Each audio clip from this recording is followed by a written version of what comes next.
del momento hemos dejado de lado, hemos apartado nuestras diferencias. Es sin duda la imagen del día. PP y Partido Socialista Catalán por fin se ponen de acuerdo y presentan recursos contra el separatismo en el Tribunal Constitucional. Vemos ya las 5 W de esta noticia. Empezamos con el qué. Ciudadanos, socialistas y populares han pedido amparo al Tribunal Constitucional para impedir que se vote en el Parlamento Autonómico la moción independentista que prevé que Cataluña empiece la desconexión con el resto de España en un plazo máximo de 30 días. Pese a que cada partido ha presentado su propio recurso, la imagen de unidad es algo inédito en los tiempos que corren. Vamos ya con el cuándo. Lo que los partidos que respetan la Constitución quieren es que el Alto Tribunal evite la celebración del Pleno Extraordinario la semana que viene, probablemente el día 9, misma jornada en la que se celebra el debate de investidura. Quieren impedir que se vote esa resolución. Desde Ciudadanos califican la medida separatista como el desafío más grave hecho en democracia. Desde el PP lo califican como el proceso como un acto de tiranía. Ahora es el Constitucional quien debe debatir mañana y sentenciar el viernes sobre una decisión sin precedentes: impedir que se celebre un pleno autonómico contra la unidad de un país.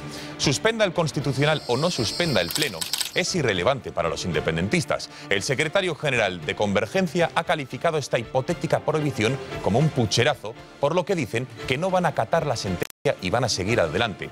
Ante este panorama, ¿qué va a ocurrir? Lo más probable es que nada. A mes y medio de las elecciones, el gobierno mide con regla milimétrica todos y cada uno de sus movimientos. No vaya a ser que haga un movimiento en falso, es decir, que mande cumplir la ley, que le dé una imagen negativa, es decir, que sea el garante de la unidad de España. Es el desafío más grave hecho en democracia. Editorial con Eduardo García Serrano.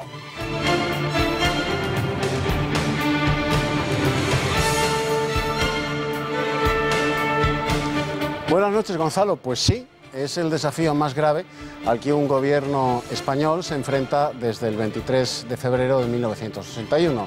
La escenificación del recurso ante el Tribunal Constitucional del PP, el PSOE y Ciudadanos no es más que la demostración de la renuncia de todos los gobiernos españoles a aplicar el poder ejecutivo frente al estado de sublevación impune y permanente del nacionalismo catalán, que durante 35 años ha venido actuando con la montaraz chulería del que se sabe inmune frente a la ley, porque quien ha de hacerla cumplir se ha negado siempre a hacerlo.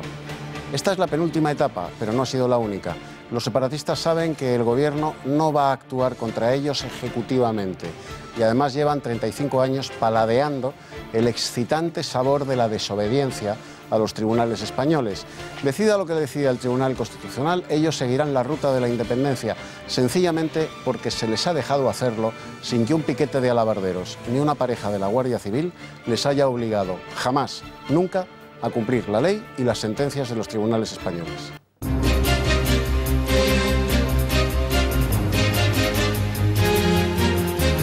Siguen los quebraderos de cabeza para Volkswagen. El gigante alemán ha hecho público en un comunicado la detección de irregularidades en la certificación de emisiones de dióxido de carbono que afectan a más de 800.000 coches del grupo, lo que supondría un coste de 2.000 millones de euros. La Comisión Europea ha exigido explicaciones inmediatas a la empresa germana, ya que estas nuevas irregularidades, ajenas por cierto a las ya existentes de la manipulación del software de los motores diésel, podrían acarrear nuevas sanciones comunitarias y nacionales. 40 personas han muerto en Sudán del Sur, en la capital Juba, tras estrellarse un avión de carga minutos después de haber despegado. La aeronave ha caído junto al río Nilo y ha dejado restos de fuselaje desperdigados en la orilla.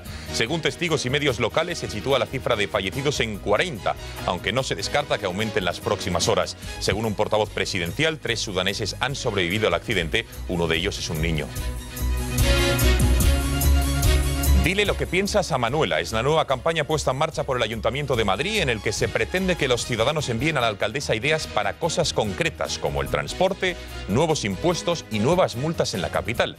Medida de Carmena horas después de acudir al palco del Bernabéu y ser atendida por el presidente de la entidad, Florentino Pérez. Una medida de absoluta normalidad, si no fuera por lo que piensa Pablo Iglesias al respecto. Dice que si por él fuera, jamás acudiría a los palcos de fútbol. Se cumplen 75 años de la célebre entrevista de Hendaya entre Adolf Hitler y Francisco Franco. Se produjo en un escenario de absoluta hegemonía alemana en toda Europa. Sobre la mesa, la última carta a jugar por parte de ambos países sobre la entrada como un aliado más del eje de España en la Segunda Guerra Mundial. Finalmente, Franco declinó su participación. Lo vamos a analizar de la mano de nuestro historiador Fernando Paz en la sección Una cita con la historia. Y en los deportes, Juan Manuel Pérez Noya, en los próximos minutos vuelven a jugar Barça y Valencia. Exacto, 2 partidos de Champions para completar los 5 partidos de los equipos españoles después de que ayer jugase el Atlético de Madrid, jugase el Sevilla y jugase el Real Madrid. El Real Madrid fue el único de esos 3 equipos que ganó y hay que decirlo con mucha suerte. Marcó Nacho su primer gol como madridista para dar la victoria a los blancos después de que el PSG fuera claramente superior en el Bernabéu. Marcelo fue la nota negativa porque se lesionó. El Sevilla quedó prácticamente eliminado de la Champions, una Champions en la que pretenden seguir Barcelona y Valencia. En el tiempo de deportes ampliaremos información.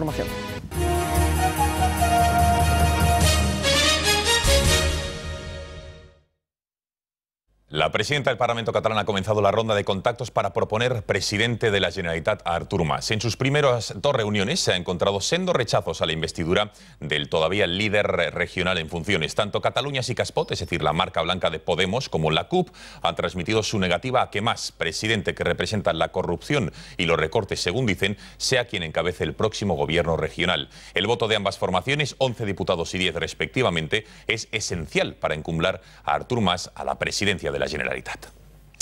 La CUP ha despejado las pocas dudas que había sobre si iba a facilitar a Mas volver a gobernar. Su portavoz, Antonio Baños, ha dejado claro que a Forcadell que Mas no es la persona indicada para este nuevo proceso, por lo que van a votar no. Nosotros en el tema de la investidura de Artur Mas no nos movemos como no nos hemos movido desde hace ya meses.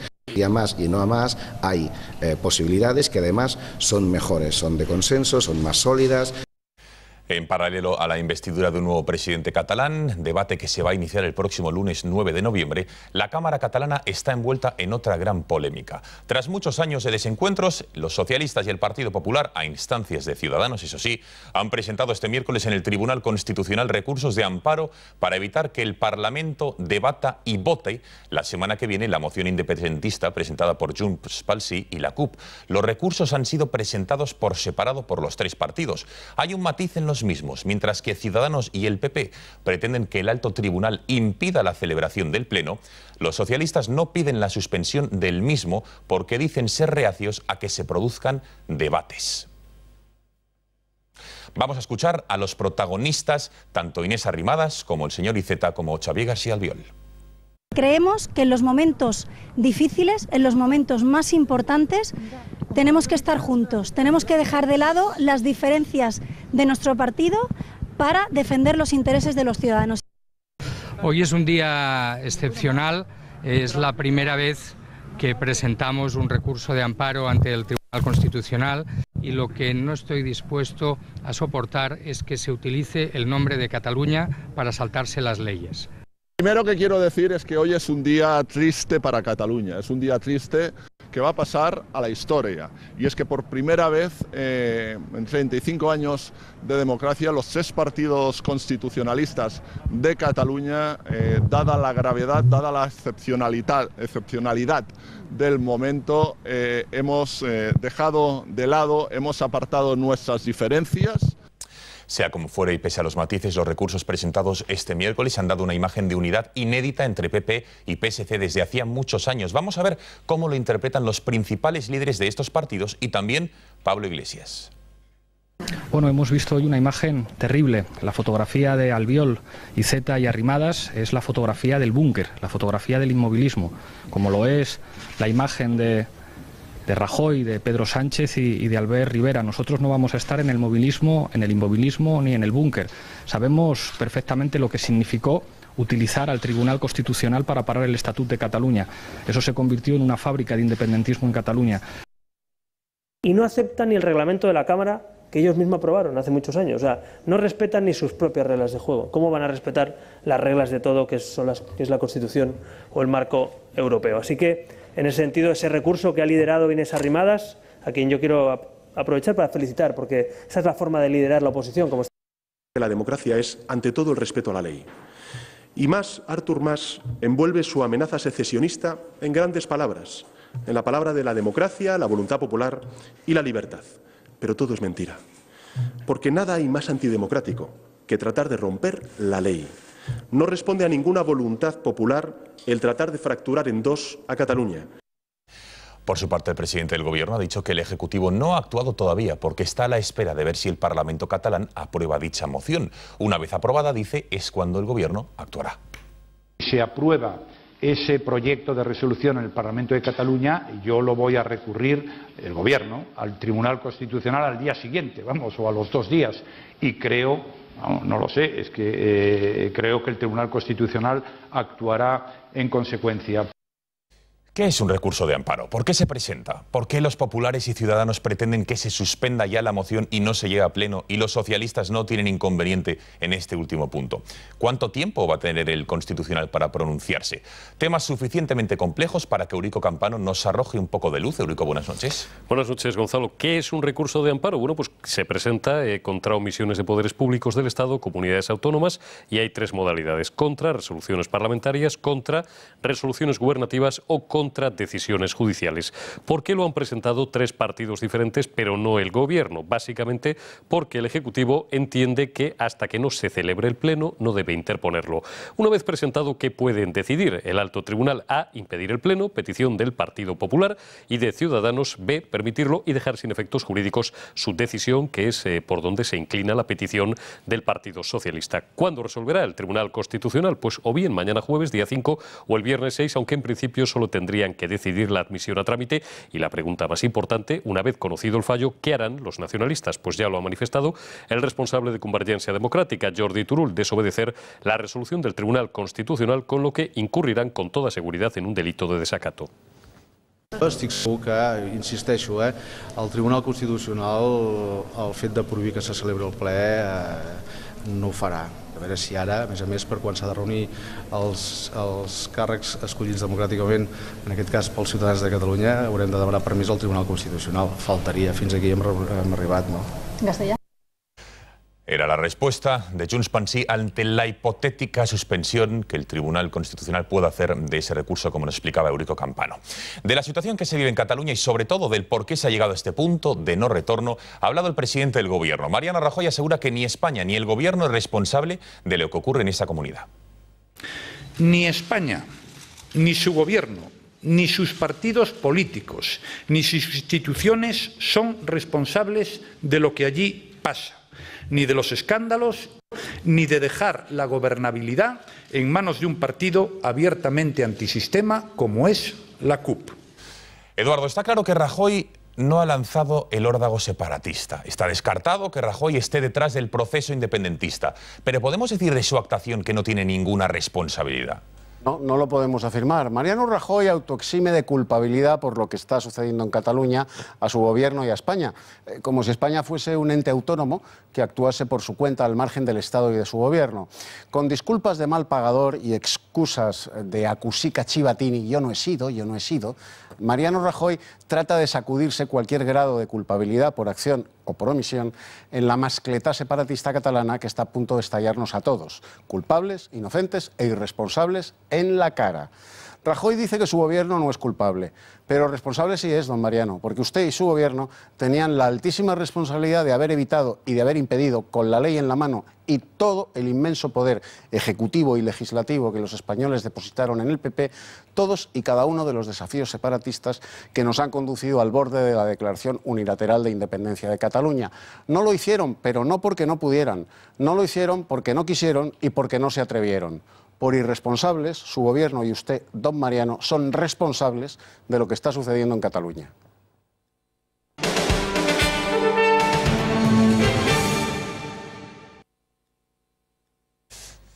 Atención a lo que va a incluir el Partido Socialista en su programa electoral. En el apartado de lucha contra la corrupción, la medida de revelar las infracciones tributarias superiores a los 30.000 euros y a la identidad de sus autores. El secretario general del PSOE, Pedro Sánchez, lo ha anunciado esta propuesta en el acto en el que una veintena de candidatos de su partido al Congreso y al Senado van a concurrir en los comicios del próximo día 20. Eliminaremos el secreto fiscal para infracciones superiores a 30.000 euros, identificando a sus autores. En relación con las medidas penales y procesales, por ejemplo, haremos la prohibición de indultos y la protección de los denunciantes en caso de corrupción. ¿Es una medida adecuada para revelar la identidad de los defraudadores? Tema suficientemente controvertido para plantear un cara a cara entre Eduardo García Serrano y Eurico Campano. Comience, Eduardo.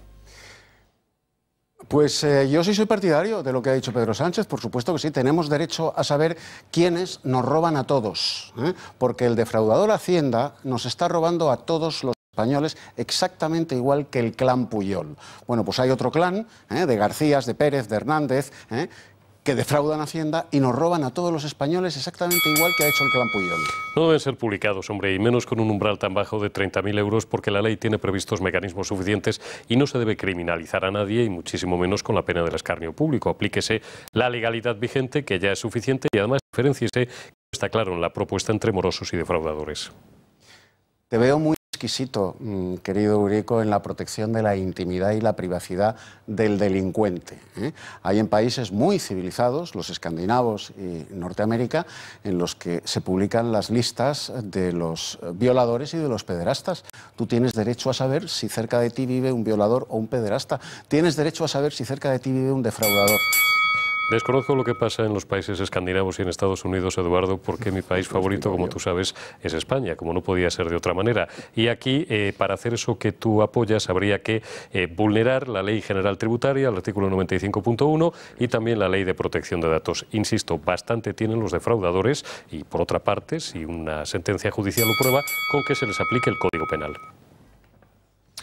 Atención al nuevo fichaje de Podemos, la formación de Pablo Iglesias. Se trata del general Julio Rodríguez, jefe del Estado Mayor de la Defensa en la segunda legislatura de José Luis Rodríguez Zapatero. Va a ser el número 2 de la formación morada en sus listas al Congreso de los Diputados por Zaragoza. Rodríguez es general del aire en la reserva y acaba de solicitar el paso a la situación de retiro para poder sumarse a la candidatura, según informa la formación de Pablo Iglesias.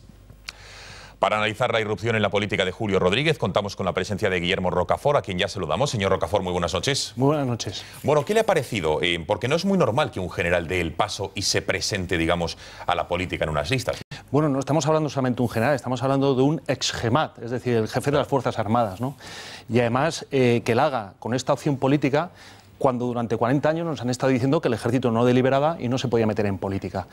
Que un ex-GEMAT apueste por una candidatura antisistema que está de alguna forma en algunas comunidades españolas, como Navarra, que va de la mano del brazo político de ETA, nos parece, desde luego, un acto de deshonor para muchos antiguos militares. Pero entonces, para diferenciar, no es que les parezca mal que el ex-GEMAT o un general incurra en la política, sino que le parece mal que lo hagan una formación antisistema que no entendemos en la unidad de España, que es lo que las Fuerzas Armadas son garantes, ¿no? Nos parece mal las dos cosas, porque durante 40 años nos han dicho que el ejército no debía deliberar, no debía entrar en la acción política, porque si esto es así, yo creo que se abre la caja de los truenos. ¿Por qué no van a surgir multitud de generales que apuesten por opciones radicalmente distintas? Precisamente que defiendan la unidad de España, ¿no? Y por supuesto que apueste por un partido que está liderado por una persona para la cual el himno nacional es una cutre pachanga fascista, nos parece que es, como digo, un acto completamente de deshonor. Para muchos antiguos militares nos sentimos defraudados. Hemos jurado defender la bandera y desde luego que un antiguo militar de esta graduación, vamos, lo sé positivamente, ahora mismo una situación de sublevación contenida por parte de los antiguos militares que realmente aman a España, porque nos sentimos defraudados. ¿Qué recuerda de su época como jefe del Estado Mayor de la Defensa? Nos ha esbozado algunos de sus comentarios. ¿Cómo desarrolló su papel con Carme Chacón como ministra? Vamos a ver, este hombre es un sectario.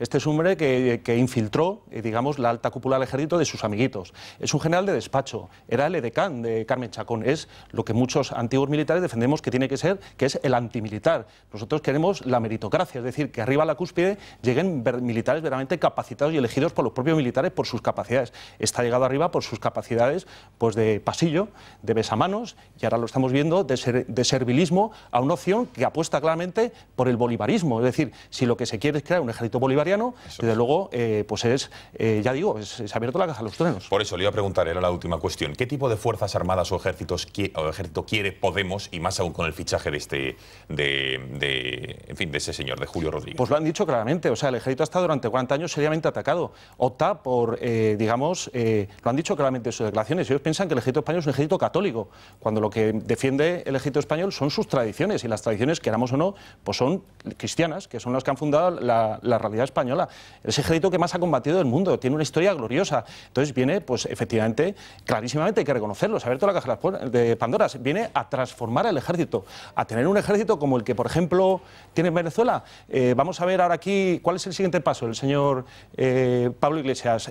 Unas milicias podemitas. Es decir, es desde luego verdaderamente descomunal. Durante 40 años nos han dicho que las Fuerzas Armadas no deliberaban. Y ahora vemos que un antiguo jefe supremo máximo adopta una posición política antisistema, que repito en esto, además se presenta en Zaragoza, donde hay que recordar que la ETA voló el Corona de Aragón y mató a las niñas en el terrible atentado contra la Casa Cuartel de Zaragoza. Pero bueno, nos estamos volviendo locos.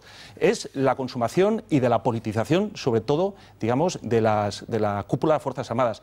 Hay que decir a los políticos que quiten sus sucias manos de las Fuerzas Armadas, que las dejen profesionalizadas y en el servicio que es defender a España y, sobre todo, su integridad territorial. Queda clarísimo. Don Guillermo Rocafort, muchísimas gracias un día más por haber atendido los micrófonos y haber acudido al plató de este informativo. Gracias y buenas noches. Muchas gracias.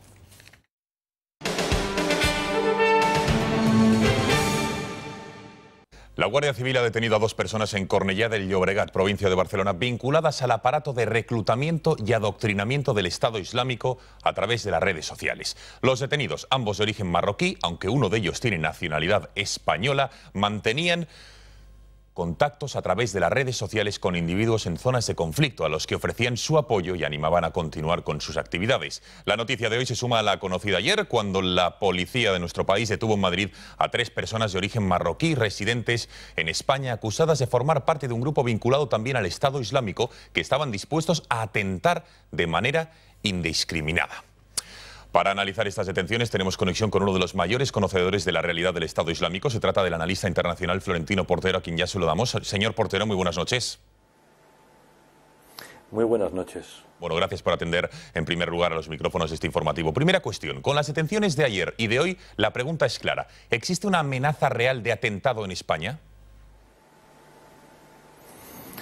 Existe y viene existiendo desde hace años, y por esta razón tanto la Guardia Civil como la Policía Nacional como los servicios de inteligencia vienen recordándonos desde tiempo atrás que tenemos que tomarnos este tema muy en serio, porque no es una amenaza coyuntural, una amenaza pasajera, es una amenaza que va a acompañarnos durante un tiempo prolongado.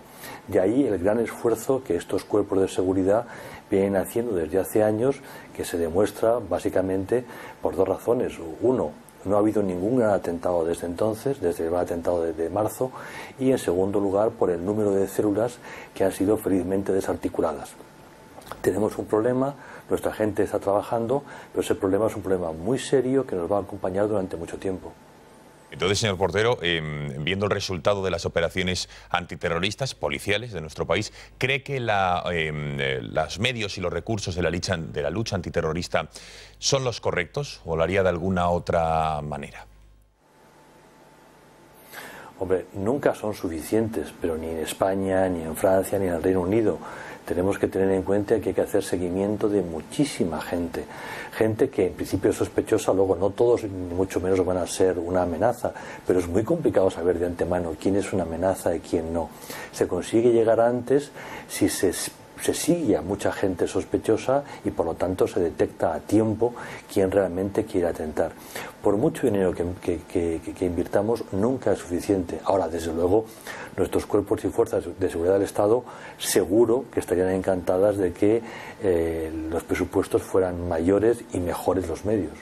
Bueno, señor Portero, las detenciones en nuestro país, por lo menos en este 2015, se han producido, no le diría casi a diario, pero sí mes a mes. ¿Hasta qué punto está asentado el terrorismo islamista en cualquiera de sus ramas en España, en nuestro país?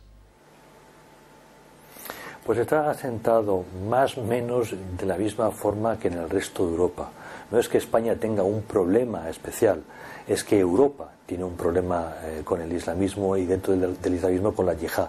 Pero hay que tener en cuenta que España, a diferencia de otros países, es frontera. Y además fue tierra califal, fue tierra santa, fue lugar donde el Islam se gobernó a sí mismo. Por todo ello, España tiene sentido un cierto plus de peligrosidad, de interés para los yihadistas. De ahí que bajo ningún concepto podemos creer a aquellos políticos, a aquellos generadores de opinión que resten importancia a la amenaza, como de hecho ha venido ocurriendo tiempo atrás. Tenemos una amenaza muy seria.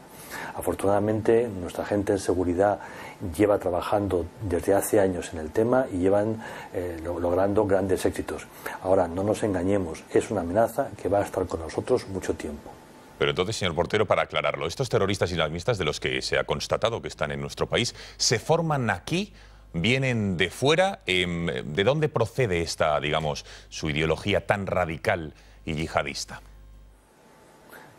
En algunos casos son personas que han nacido en un país musulmán, que en ese país musulmán han evolucionado hacia la adopción de posiciones de carácter radical, de carácter islamista y yihadista, y por lo tanto vienen aquí a cumplir un trabajo dentro de una estrategia de subversión. También es verdad que hay casos de personas que nacen musulmanes o que han emigrado y que ha sido en España donde se han radicalizado, y el tercer escenario, que también es conocido por todos nosotros, es el de caso de conversos. Personas que desde el agnosticismo, desde el ateísmo, desde el cristianismo han evolucionado hacia el Islam y que dentro del Islam han optado por una vía de carácter radical.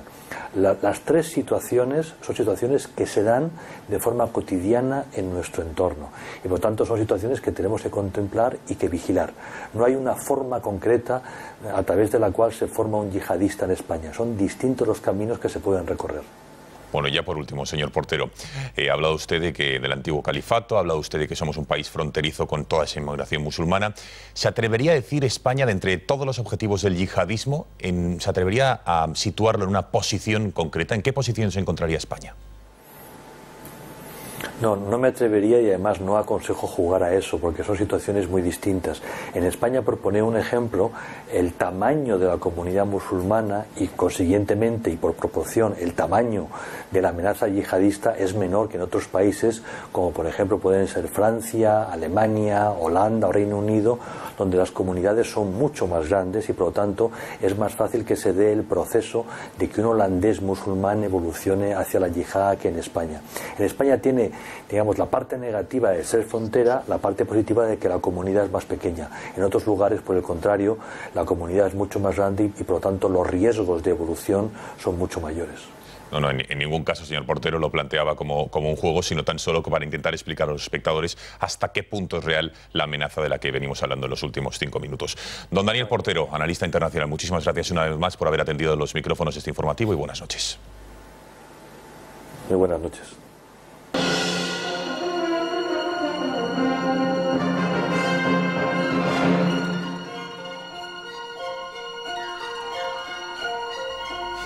Florentino Portero en vez de Daniel Portero, queríamos decir. Bueno, miércoles, tiempo de abordar nuestra habitual sección semanal, una cita con la historia. Hoy vamos a detenernos con una efeméride que ocurría hace 75 años. En primer lugar, saludamos a Fernando Paz. Don Fernando, buenas noches. Muy buenas noches, Gonzalo. ¿Está usted cómodo? Estupendamente. ¿Echa algo a faltar? No.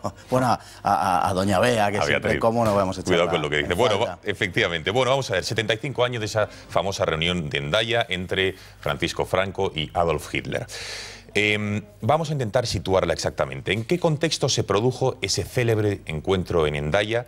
¿Quién solicitó la reunión y con qué objetivo? Bueno, el contexto es el de la victoria alemana sobre Francia unos meses antes, en junio de 1940, una victoria arrolladora de la Wehrmacht, del ejército alemán, y, en fin, es Adolf Hitler el que solicita la celebración de esa cumbre porque, bueno, pues estima, tenemos un problema, un momentito, sí. Sí, Adolf Hitler decía, sí, Adolf Hitler estimaba. Solicita la reunión con Franco porque ha habido un mes antes el viaje de Serrano Suñer a Alemania y se ha saldado con una frustración ante las demandas alemanas. Serrano Suñer le da largas a Hitler y Hitler, bueno, pues opta por el camino más corto, que es entrevistarse con Franco, y no con la persona que Franco le ha enviado un poco precisamente para darle largas. Consecuencia de esa frustración alemana, se convoca la cumbre en Hendaya, que es un lugar que en ese momento pertenece a Alemania, aunque sabemos lógicamente que está en Francia, en la zona del Pirineo, cercana al Pirineo, y que por tanto está muy cerca de España. A Franco no le supone un gran viaje. En España había temor de que Hitler lo convocara en otro sitio, lo hiciese ir a Berlín o a cualquier otro lugar de Alemania, porque probablemente Franco no se podría haber negado en las circunstancias de 1940 a acudir a ese sitio, ¿no? Pero afortunadamente, bueno, pues en el marco de una gira en la que Hitler también va a visitar al mariscal Pétain en Francia, pues recibe a Franco en Hendaya, ¿no? Bueno, finalmente España declinó entrar en la Segunda Guerra Mundial, porque entendemos que ese era el propósito de la reunión. ¿Por qué Franco dijo no a dar apoyo y entrar en la Segunda Guerra Mundial? Bueno, efectivamente, el propósito de la reunión de Hendaya es, por parte de Hitler, es forzar la entrada de España en la guerra. Hitler daba por hecho que España iba a entrar en la guerra, como no lo iba a hacer cuando Franco había sido ayudado por Alemania y por Italia durante la Guerra Civil Española, y lo lógico era que un amigo, pues si fuese a entrar en guerra, en fin, para ayudar a Alemania en su lucha contra el Imperio Británico.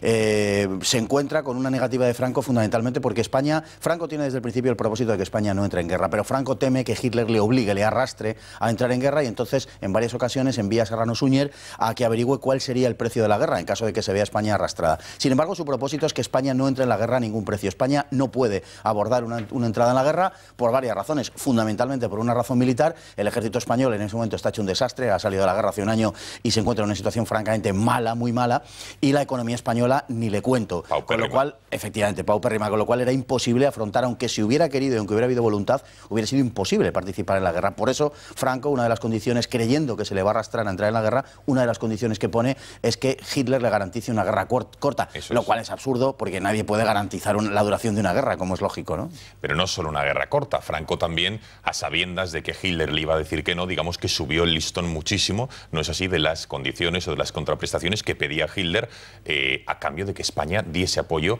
a Alemania en la Segunda Guerra Mundial, ¿no? Eso es, lo que hace Franco es utilizar la misma táctica que Italia había utilizado en septiembre de 1939. Italia no entra en guerra hasta junio del 40. Durante 9 meses, 8 meses se resiste a entrar en guerra porque no está preparada para entrar en la guerra. Pero cuando Alemania va a derrotar a los franco-británicos de forma aparentemente completa, entonces Italia se apresura a entrar en la guerra, tentación en la que Franco no cae.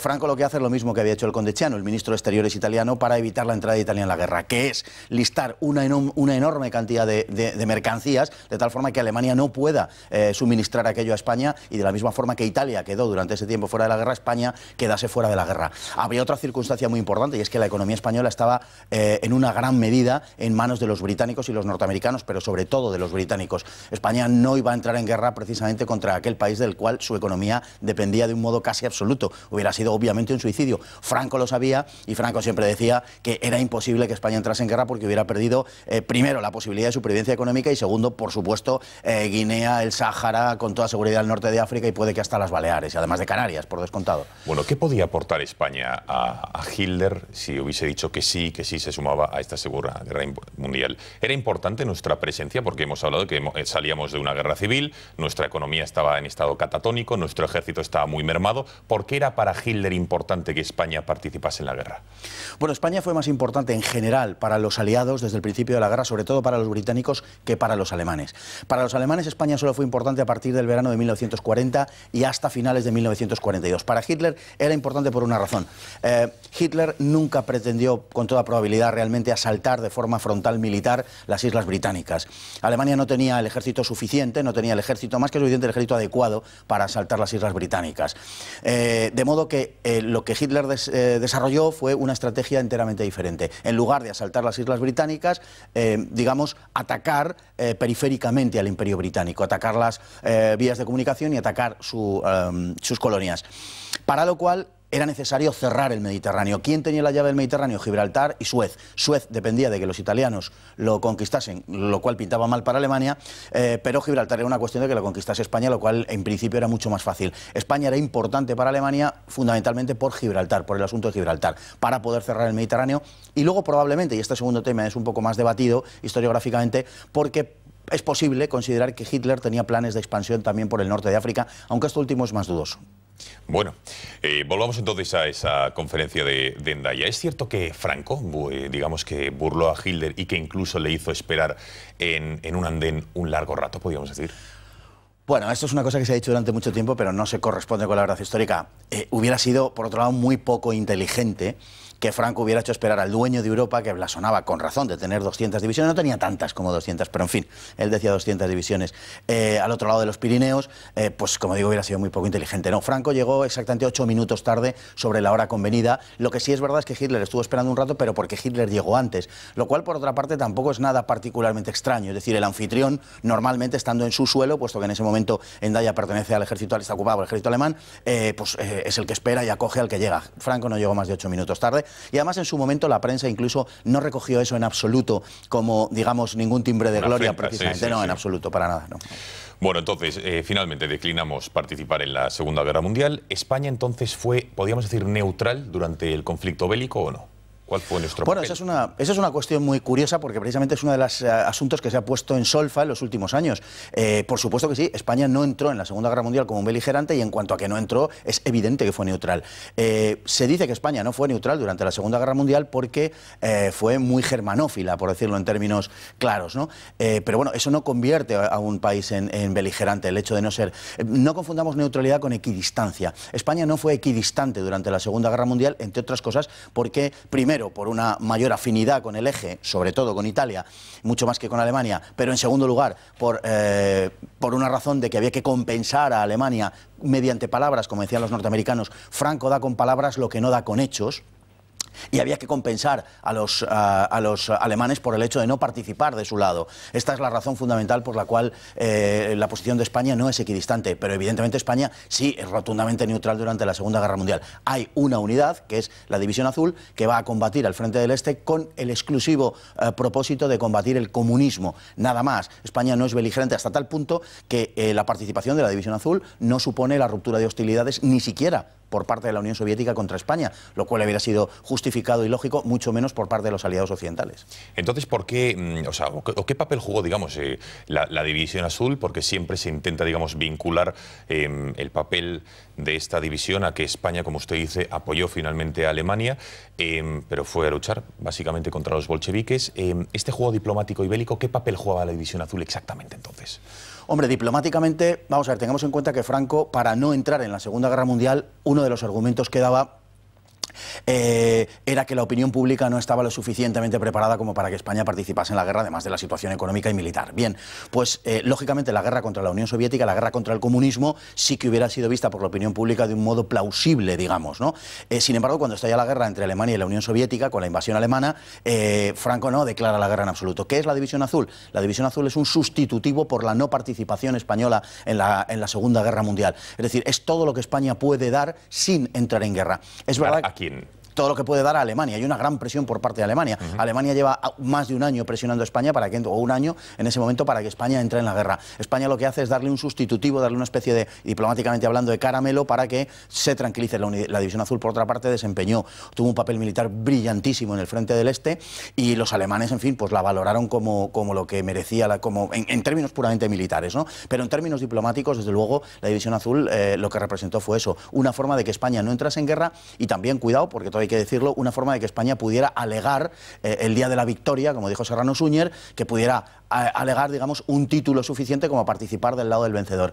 En aquel momento todo el mundo, los Estados Mayores británico y norteamericano, calculaban que la Unión Soviética resistiría entre 5 y 6 meses. No olvidemos esto. Por tanto, la División Azul estaba llamada a desfilar por Moscú, porque en principio iba al frente de Moscú, aunque luego fuera destinada a otro frente, ¿no?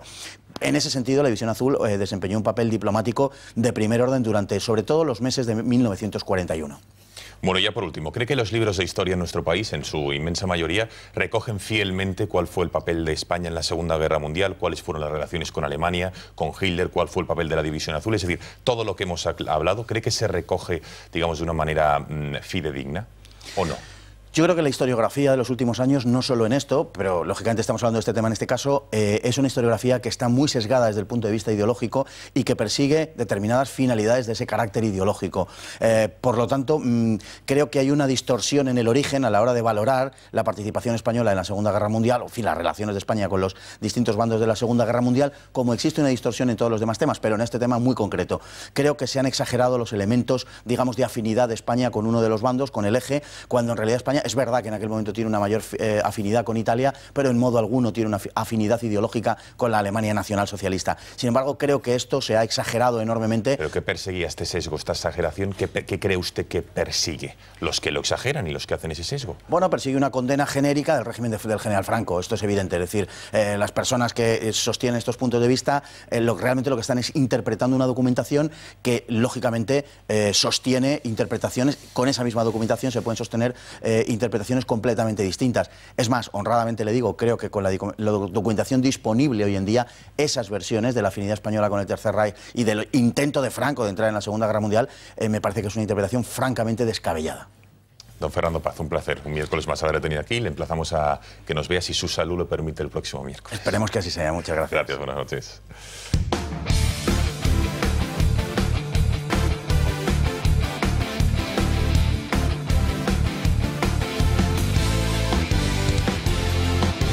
En los deportes, Juan Manuel Pérez Noya, buenas noches. ¿Qué tal? Buenas noches. ¿Qué ha pasado con el mostacho? Se ha caído. Se ha caído así, ¿no? Se ha Pero caído. no era impostado, ¿eh? Era real. No, hombre, no, aquí no se pinta nada. Bueno, última hora del Sí. Barça, que está a punto de jugar, y más equipos españoles. Exactamente, el Barça y el Valencia. El Barcelona, recordamos, lo hemos comentado antes al inicio de este informativo, está a punto de jugar contra el Bate Borisov en casa y para certificar definitivamente su clasificación para los octavos de final de la Champions League. Tenemos ya 11 inicial. El Barcelona jugará en portería con Ter Stegen, en defensa jugarán Dani Alves, Mascherano y luego, aparte de esa defensa típica ya del Fútbol Club Barcelona, en el centro del campo juega Sergi Roberto con Iniesta, arriba Neymar y Suárez. Por tanto, el Fútbol Club Barcelona sale con el 11 previsto. En el Valencia juegan Jaume, Barragán, Mustafi Santos, Gallá, Javi Fuego, Parejo, Enzo, Feguli, Alcácer y Santi Mina. Estamos muy pendientes también de saber si al final cumplen su amenaza a esas entidades independentistas y reparten esas banderas independentistas en los prolegómenos de ese partido, del que por fin estamos viendo ya estas imágenes.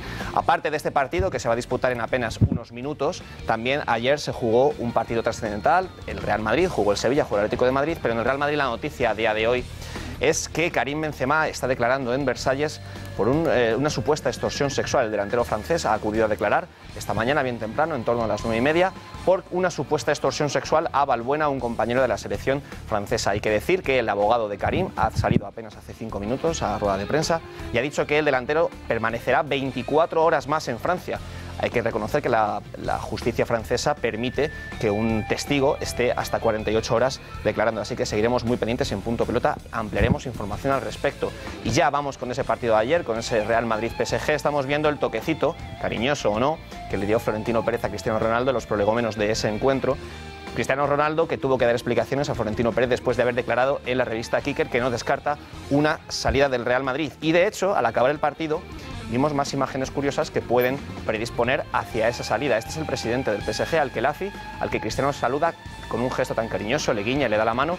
Esto alimentó los rumores acerca de que el año que viene Cristiano pueda emigrar de Madrid a Francia. De hecho, el entrenador galo, Laurent Blanc, dijo esto al final del partido acerca de otro gesto que tuvo Cristiano con él. Es verdad. Y en cuanto a Ronaldo, es verdad, me ha dicho unas cuantas cosas, pero como puedes pensarlo, es verdad que no te lo voy a